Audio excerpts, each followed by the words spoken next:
All right, so moving into round two, obviously, as we sneak here, that means I get the first pick in round two. And up until about a month ago, I'm not sure if this film would be my next pick here. And maybe I'm sabotaging myself as I could maybe get this in later rounds. I don't know. But at this point, I also don't care. My first pick in round two is Harry Potter. I knew you were going with that because absolutely. you're in the middle of I was going to rewatching take all it that. next. You son Love, of a- love. I thought he was going these another way. movies.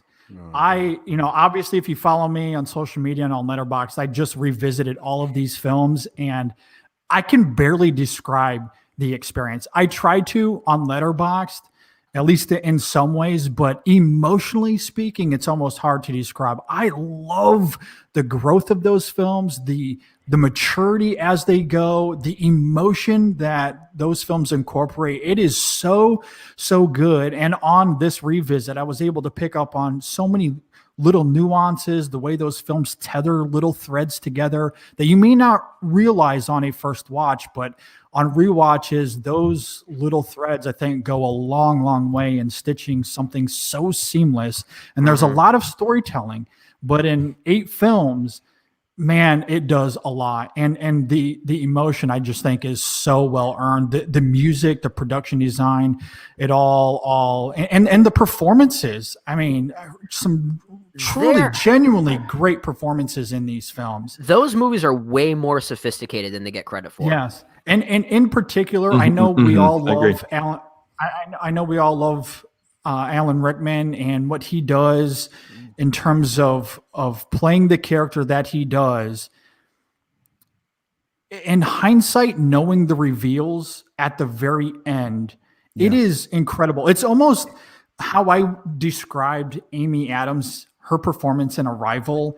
Oh, like, yeah. It's very much that same way where when you know who the character is and what he's doing, he's giving 2 performances at once, and it's so breathtaking in hindsight, knowing who Snape is, the mystery of him, and what he's truly up to. You do kind of realize that it's what not he's holding back on. Yeah, exactly, and it is. Yeah.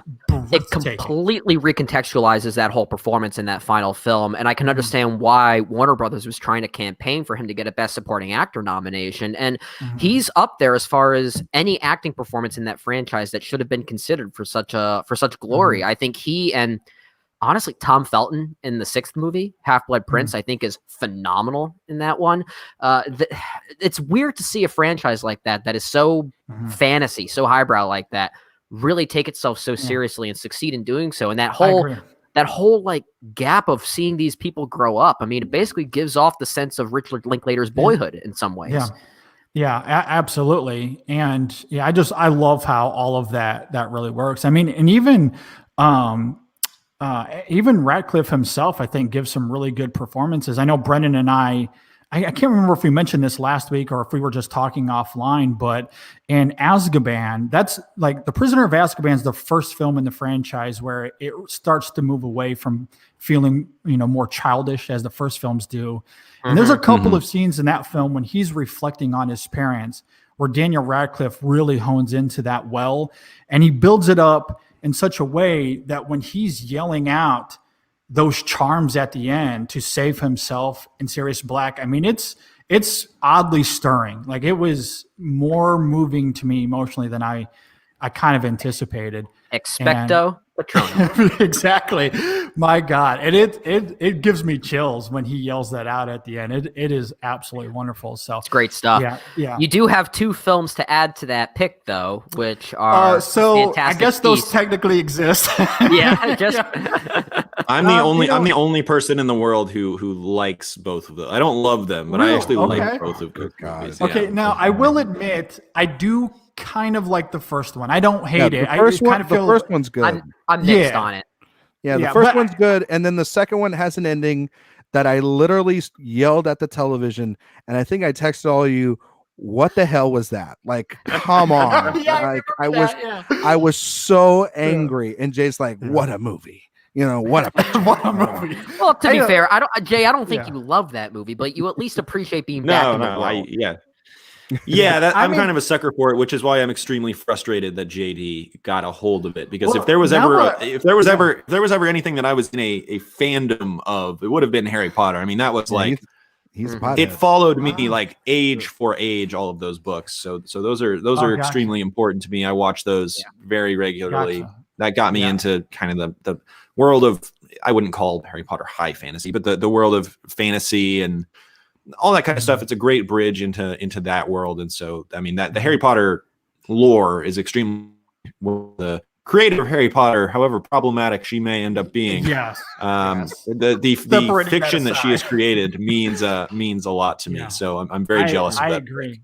And it kind of bridges what Ryan was kind of joking earlier when he kind of, threw an arrow at me. But I think what I love about Harry Potter is that it is extremely fun. The lore is fascinating, but the films, I haven't read the books. I've started the first one, so I can't speak to that. But the films themselves, I think, are so artistically crafted that, and because of all those little details I mentioned earlier, that after the rewatch, I immediately wrote down, this is at the very least a round 2 pick for me, if not the first round, depending on how I thought things were shaping up. And knowing that things were going to snake back around to me, this was easily I love the art of the Harry Potter, and it's genuinely really, really well crafted. Well, like I said, they're sophisticated. And I think the last comment we can make before we keep going on with this draft, so we don't just spend time reviewing the Harry Potter franchise.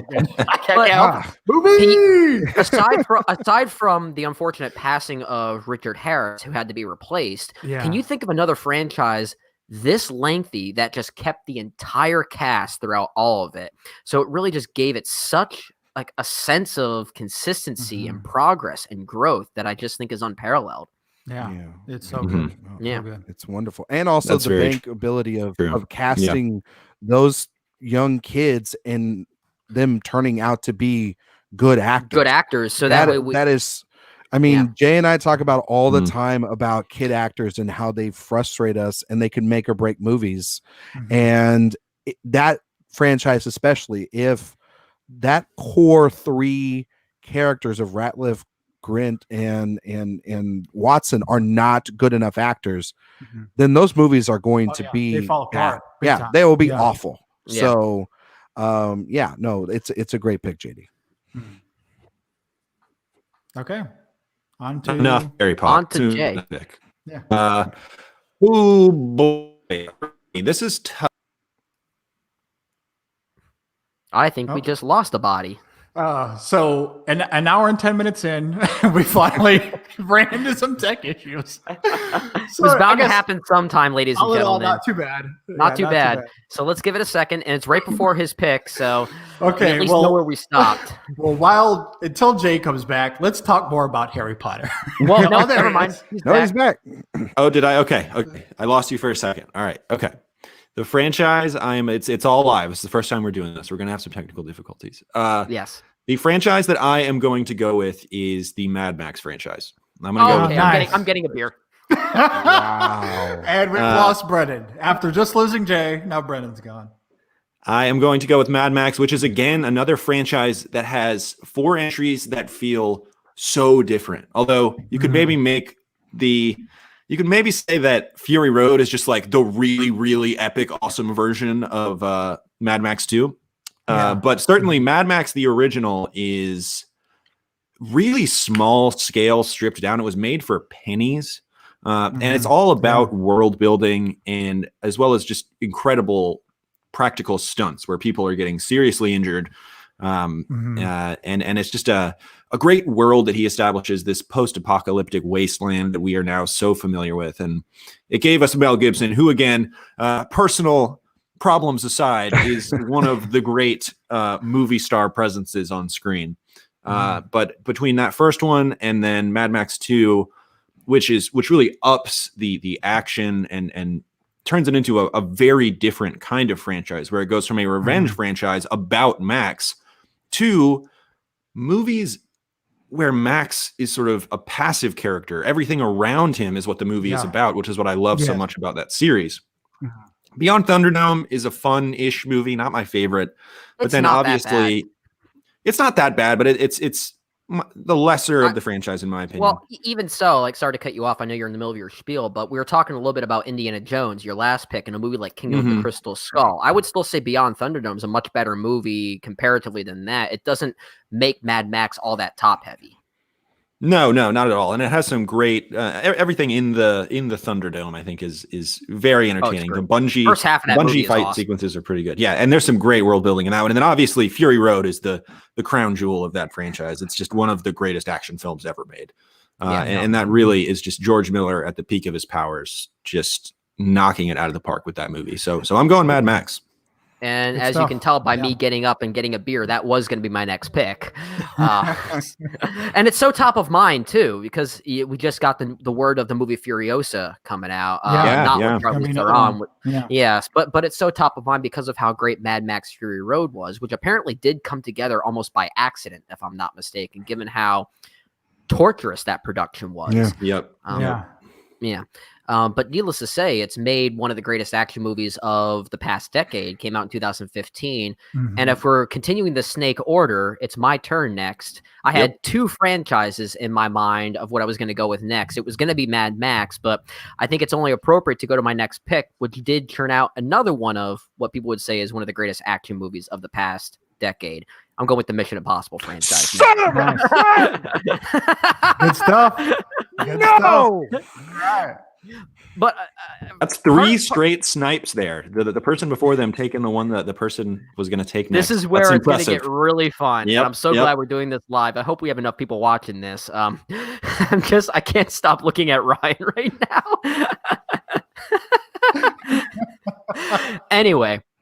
I don't think it really warrants much explanation. I think if we're talking about franchises that have simply gotten better over time, the Mission Impossible franchise needs to be in that conversation. Yep. I still love that first film from 1996. And honestly, I love that De Palma movie. And the fact that this franchise has given such free reign to every director that has taken on each installment, I think is really a credit to that franchise in and of itself. As much as we like to bag on Mission Impossible 2, at least John Woo still came in and basically made a John Woo movie.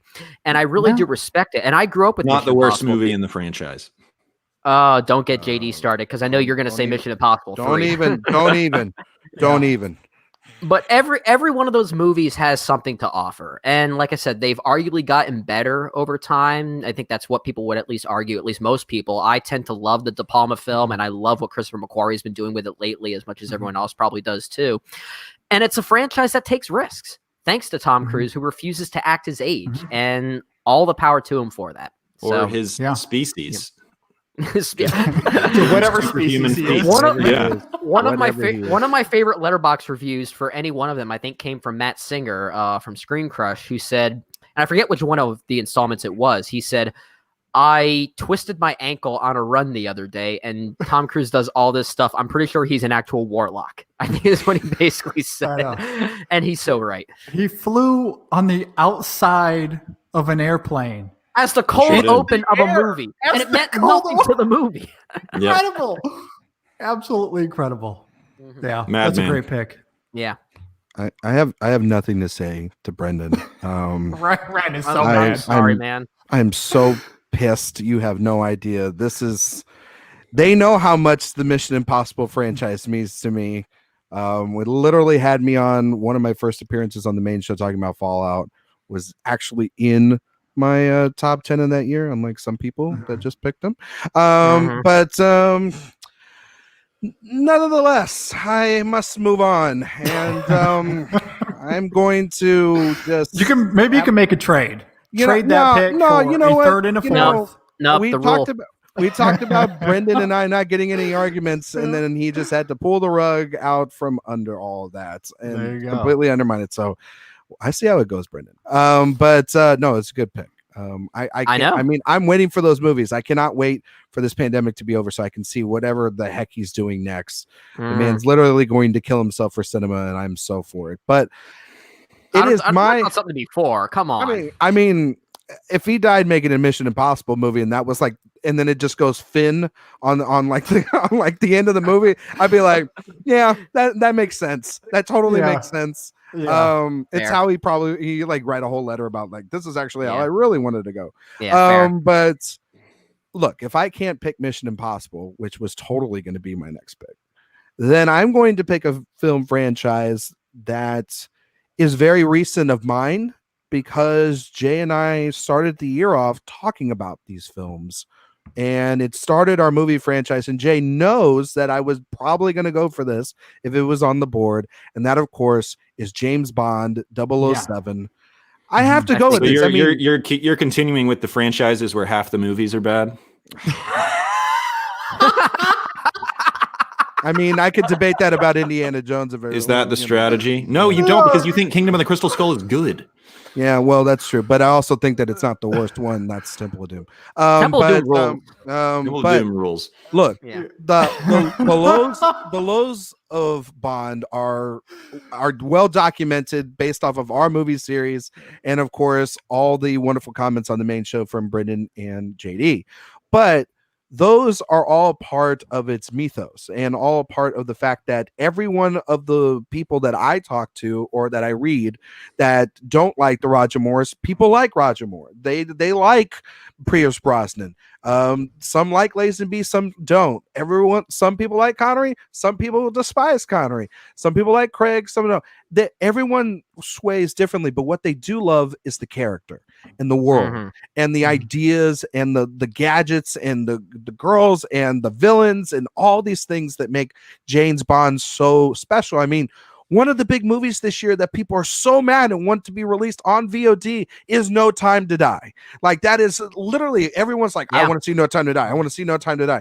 And regardless of how the last movie does, whether it's good or not, the next one is waited on anticipated breath, because when this franchise is at its height, it is an all-time franchise. It's one that has lasted probably longer than just about anyone that we will mention tonight.